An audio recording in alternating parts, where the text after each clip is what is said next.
Another edition of the Mark Moses Show podcast. As we're always broadcasting from the Anidjar and Levine Accident Attorney Studios. Take back control of your life. Yes, even during the draft. Yes. Call them 1-800-747-FREE. That's 1-800-747-3733. It's Anidjar and Levine Accident Attorneys. Now, joining me right now, he had no sleep last night, but he's here to talk draft with me on a Friday. He's my great friend, Brian Bosarge, Draft Countdown. Buddy, how you doing today? Mark, as I told you before, I'm fine. I've got a nice, beautiful beverage here keeping me going, caffeinated. I'm good to go. I just want to say this before we get to actual picks. Last night was the first time I really felt it where you're trying to do like a live stream. You're trying to do stuff, instant reaction in the moment. But dude, social media is like 3 picks ahead of the TV broadcast. And then before you give your rant, and then for the first time, it was 8 minutes to make a pick. Pick would be in. The guy has not even gotten to the podium yet. The next pick is already in. Dude, what did you think of this chaos we had last night? So normally night 2 is when this sort of backup happens. We generally don't have it in night 1, but they did, like you said, they shortened the window from 10 to 8. I don't know how much that made a difference as much as they're just TV pageantry that they like to do or whatever. But yeah, I was like, I know who these picks are 2 picks ahead because I don't care. Spoil the picks for me. I got work to do. So let's get this baby going. I got stuff I need to do.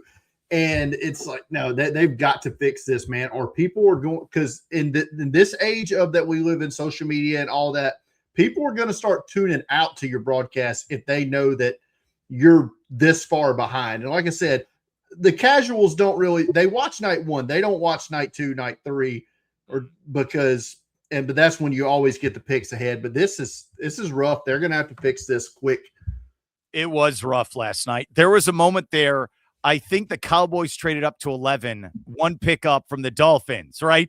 But we were still on the Saints, right? Like it was like this just log jam, like you said, nonstop. But I will say I'm old school from this standpoint. Well, my Bears were on the clock and they said we have to go to break for some reason. I was not happy. So I'm sitting there waiting, and it felt like an eternity. And I get it. It's flow for Progressive, and it's a car, and it's maybe for Taco Bell. I'm like, hey, you better make sure, and I bet you someone there, one of the producers, we are not going to make this pick while some commercials on. Let's do the pageantry, and let's get it on the TV. I like seeing it in real time. I like that idea of it, but I'm with you. It was chaos. It was. So let's get – oh, go on. What were you going to say? I knew who that pick was before and while they were in commercial break. Oh, okay. I'm not kidding when I say this. People started calling me. People started texting me, great pick. I'm like, no.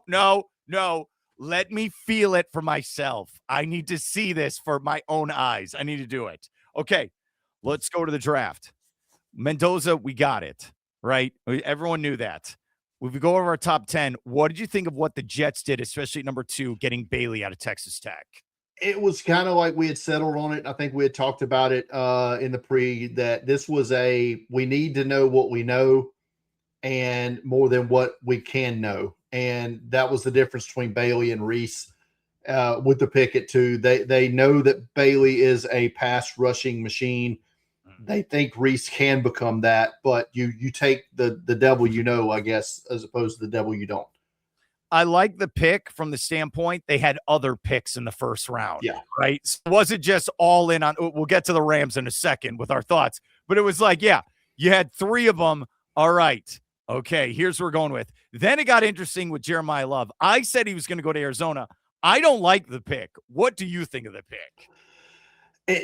A team that has so many problems, and like you said, the Jets had multiple first-round picks. If Arizona had multiple first-round picks, I could have forgave this a little bit more. They don't.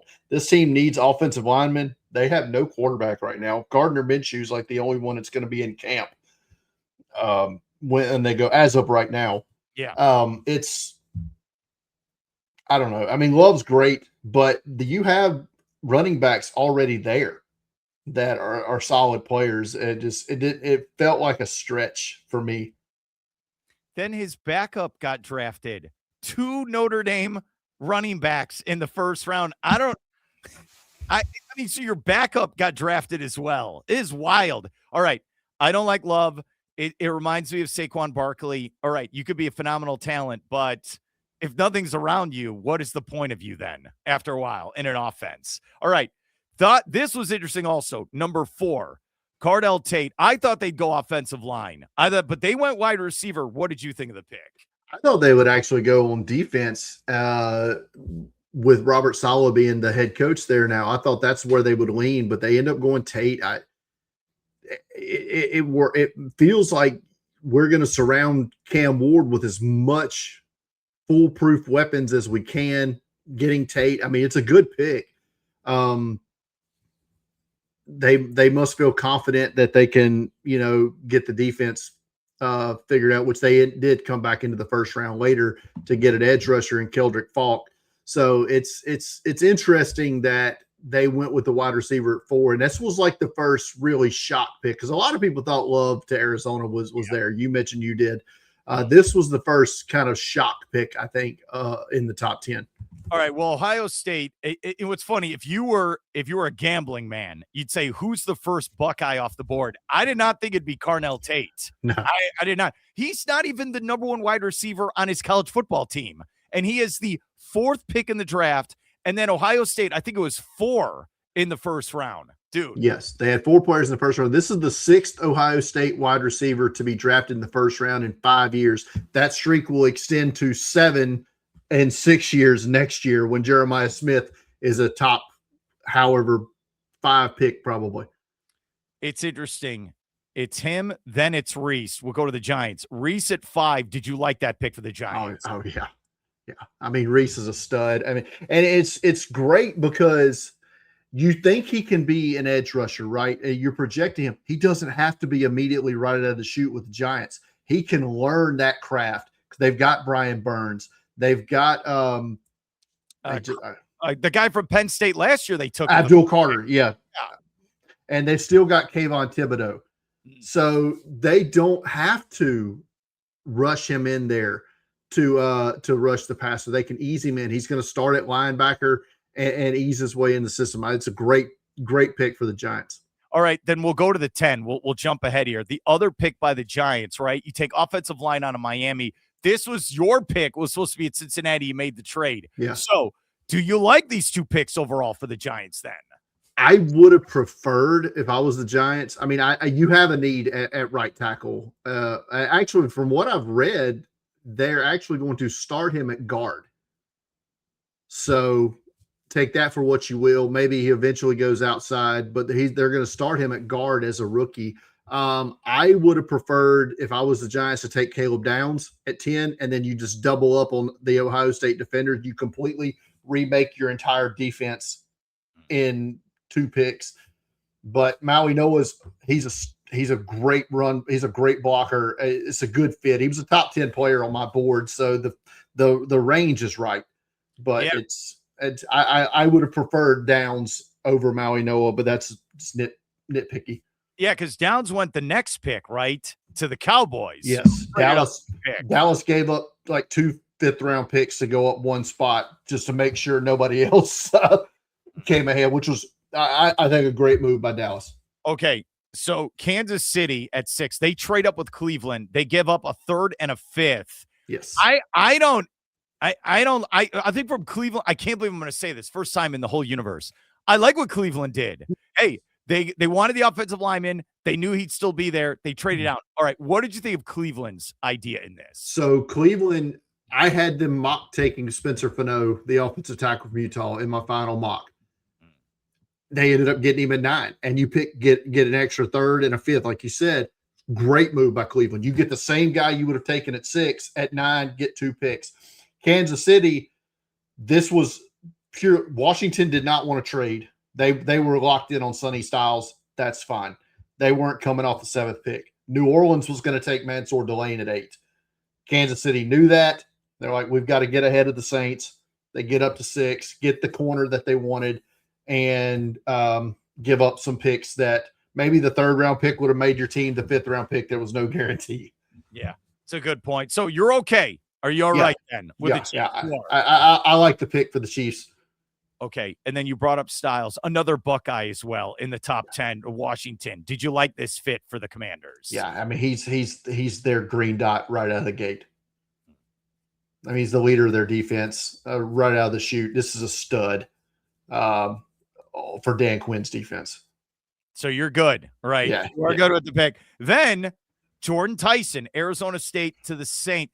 Is he a injury type player? What's the latest on him? Jordan Tyson has missed 1/3 of the collegiate starts he would have had due to injury or another. Not like he's literally not missing every third game, but he missed the equivalent of every third game that he could have played in college with various injuries here and there. It's a label he's going to have to try to shake. I don't know how often the percentages can't be low. I mean, can't be high for players that are consistently injured in college, not being consistently injured as pros. But if he's a clean bill of health, if he's a perfect health, he stays healthy the next 10 years. He was the best wide receiver in his draft class with a clean bill of health. But isn't Chris Olave, another Ohio State wide receiver, isn't he injury prone as well? Yes. So now you got this is a trend. Yeah. Yeah, it is. But I will say this, and I brought this up last night on our broadcast. All right. They won 6 games last year. They only lost the division by 2 games. Yeah. It's a very wacky division. I think the Panthers, I would pick the Panthers right now to win the division. That's what I would go with. But I bring that up from the standpoint, okay, you look at the South. This is where I do the click where I'll put this on Twitter, right? I want your thoughts. Rueben Bain out of Miami, who I said is a wrecking ball. He fell 15 to the Tampa Bay Buccaneers. What are your thoughts on this pick for Tampa Bay? Biggest steal in the first round. Absolutely, no doubt about it. Biggest steal in the first round. He was my number 3 overall player on my board. My top edge rusher. I had him as a higher rated by 1 spot over David Bailey. Just an absolute animal. At worst, Tampa Bay is getting an absolute edge-setting run defender. That's absolute worst player. At best, you're going to get a stud run-setting edge defender that gets you double-digit sacks. I can't go. I don't know how much I love this pick for Tampa Bay. He looked angry as well. And he should be. He's motivated. He is. He should be. All this talk about his arms, and I don't know if the resurface incident had anything to do with it either, but all of this probably cost him $12 million last night. Yeah. But he should be pissed. Here's the positive. We brought this up in our preview together earlier in the week. All right. Okay, you lost some money in the short end here, but you're not going to Arizona. You're not going to the Jets. You're going to a team that has a foundation of competitive winning football, right? You're going to be on the same line as Vita Vea, which is going to open stuff up. Mm-hmm. I am excited. I like the chip on the shoulder. He was a wrecking ball at Miami, the anchor to that defense. And the crazy stat, I want your thoughts on this. I cover the Bucs. Didn't even cross my mind. They've not really had a big-time pass rusher, double-digit sack guy since Shaq Barrett in 2019. That is wild to think about with this core who had a great defense for years. Not a big guy getting to the quarterback. That is wild, dude. So this is a great pick for the Bucs. Yeah, no, absolutely. Tampa Bay fans should be ecstatic this morning. Ecstatic. You know what? When they keep saying the short arms, I think when we do the Kenny Pickett with his hands, we used to do that. It's so crazy. All right. We're here at the Rainbow Sarge Draft Countdown. All right. We'll go to the Dolphins pick. And a lot of Dolphins fans are not happy today. They're not. And I get it. You wanted Downs. You wanted Bain. But who did they get out of Alabama in this draft? They got a big offensive tackle that they needed to protect whoever their quarterback is that they draft in 2027. Sorry, Malik Willis, you're just a placeholder. Yeah. And because right now, if you look at the different sites for Super Bowl odds for next year, Miami's dead last.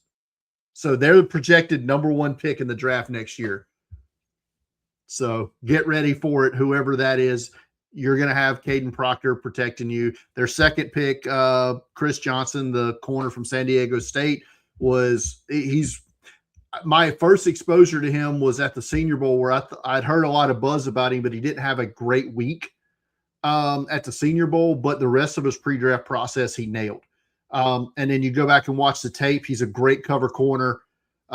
So yeah, I thought the Dolphins did very well for themselves with the 2 picks, and you got a couple of extra 5th-round picks, and I think they got like 25 picks tonight. So that's just they got like 5 tonight, I believe.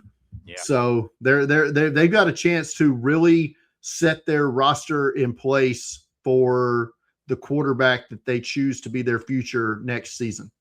Look, they're not sexy picks, but that's okay. And look, there's no more Chris Greer. Thank God, for the first time in like 2 decades. You have a new regime in there. You got to give them a chance. But I get it. The Miami fans, they root for the Hurricanes. Yeah. They saw Bain. They wanted Bain. Right. And that's fair. It's totally fair. It is. But I saw someone say last night that the move back where they traded back, instead of taking downs, they traded back. They got 2 5th-round picks. They said this was a very Packers move, and which makes sense since they imported the entire Packers, brain trust, essentially. You are absolutely right. Okay. I want your thoughts real quick. The Rams. Exactly. The Rams. That's all I can say. All right. I'm going to try not to sound negative here because everybody is just taking a dump on this pick. There was no better landing spot for Ty Simpson in this league than the Los Angeles Rams.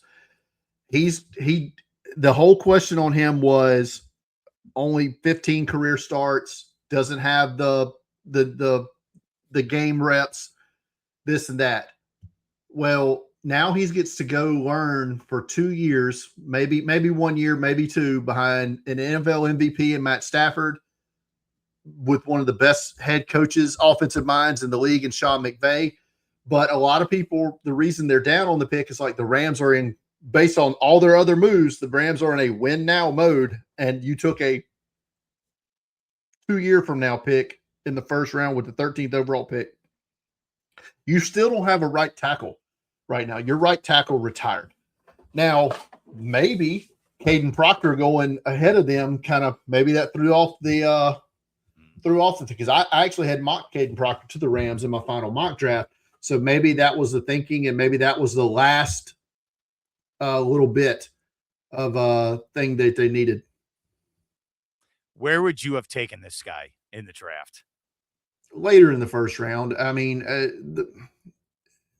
maybe they didn't want to trade away the rest of their draft picks to come back into the first round to do it. You started hearing a lot of chatter that Ty Simpson was going to go higher than you expected. And while I always thought the Rams were a possibility, I thought maybe it was a trade back in. I thought Arizona trading back in, maybe the Jets trading back in. I thought it was somebody else. But like I said, for Ty Simpson and his camp, this is absolutely great.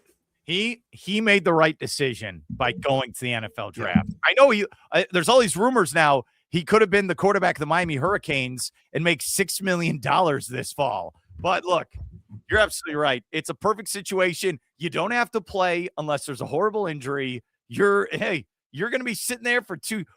All right, here's what's funny. We had this in Tampa Bay.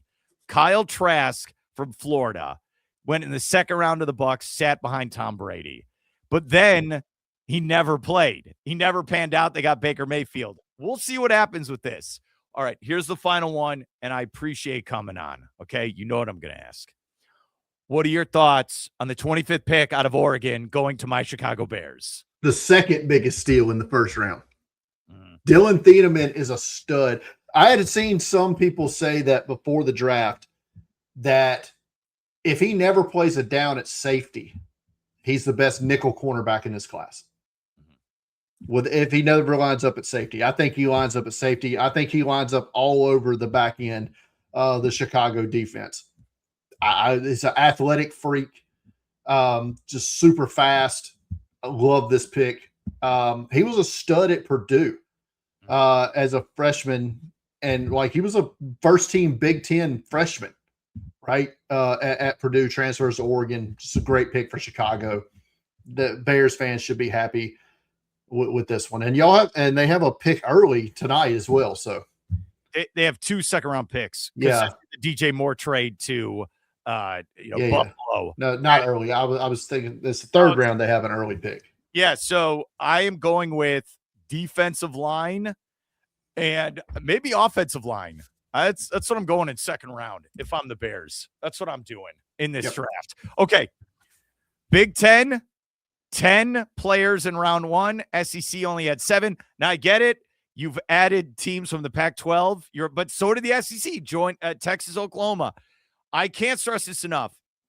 The Big 10 has won 3 straight national titles.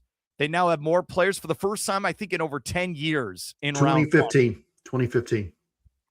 It just means more. I can't wait. And I cover the SEC, and you're in the South as well. I can't wait for like media days when that commissioner gets up there this summer. They only had 1 top 10 pick. When's the last time that happened? And who was it? A defensive back from LSU. LSU. That only been there 1 year, came from Virginia Tech. It's interesting. I still think by the end of Saturday, the SEC has the most picks. But I think the bigger story here is not that the Big Ten had 3 more picks than the SEC. It's the ACC and the Big 12 had 6 apiece. They were only 1 behind the SEC. The NIL, the portal is it's closing the gap a little bit, and it's interesting. Miami had 3 players. I mean, look, they went to the national title game. Indiana had 2. Ohio State had 4. So their fans are going to be yelling to Ryan Day. Well, they do that every day anyway. But you're absolutely right. So the Big Ten, Heisman Trophy winner, national title, first pick in the draft. Ohio State had 4 players, 10 in the first round. It's insane, dude. What's happening here? Oh, and the one nugget left. Since Mike Norvell's gotten to Tallahassee, he's there for 6 years. They only have 2 first-round picks. 2. Okay, in 6 years. What are you talking about? Miami had 3 last night. That's embarrassing. Embarrassing. It's embarrassing for that program. Yes. Great stuff. Brian, good luck with your coverage all weekend long, and we'll follow you on social media, all right? Thanks, Mark.